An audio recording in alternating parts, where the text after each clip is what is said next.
created the universe, the world, with his mouth. He said, and God said. Then when it comes to you, instead of you speaking things into existence, guess what you do? You use your mouth in doing something else.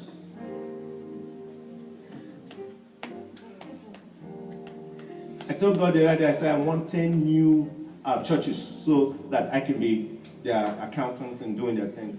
I use my mouth to speak it. Yes. Received a call from one pastor who was even an associate pastor. Said, Pastor Godfrey, we're just wondering. I smiled. I said, I remember what I said. A few days after that time, 9 more showed. Your mouth. Said, I want to sell 1,000 books.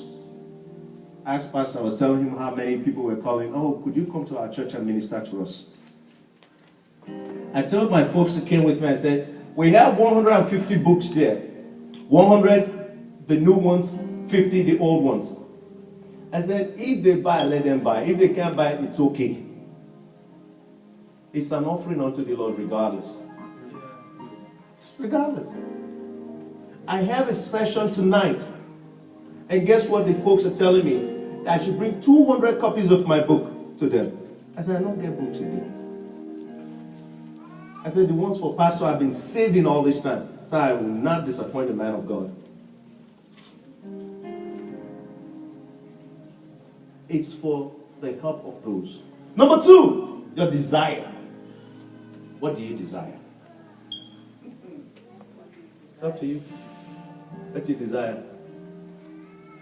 What if you are working for, let's say, Microsoft, and you've worked there for 15 years, because my own yardstick is 7 years, 7 number of completion. I've worked there for 7 years, I have to move on. That's what that means.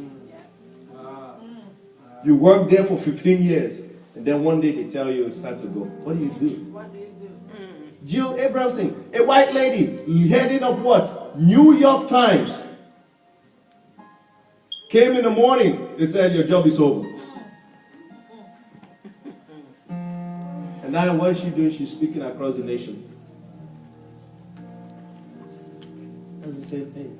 So what do you fall back on? We are all we got. I don't know if you know that. It's us only. The young man went to our military and so on and so forth. Guess where he came back to? To the house. Yeah. To this family.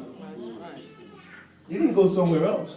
So if one person is fixing, is a food making person, everybody here should patronize. If I'm doing accounting, you have some young people here who can do accounting, who can become CPAs. All of you patronize. When church has services for certain things, all of you come back again. This is your home. This is your church. This is your own house. Nowhere else. The man of God, whether he prays or he doesn't pray, the anointing that covers this place is where you belong to. Look at your name, City of Praise. I should see all of you praising God all the time. You have no choice. Because you are living in abundance. Let us stand up to our feet. You are living in abundance. You make that solid confession to yourself. I live in abundance. I live in abundance. I live in abundance. I wrote something on my wall in my room. Every day I see it. God, this year must count.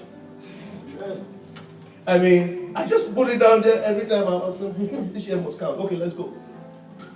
For your year to count, your day has to count. For your year to count, your week has to count.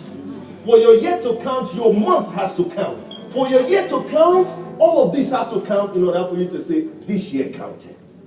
A day I don't have something accomplished, I'm like beating up on myself. I say, I gotta have something. It doesn't even have to be on you alone. Maybe on somebody. Doing something for somebody else. It's not all about you. Pastor Amos is in a group here with us today. This young man of God.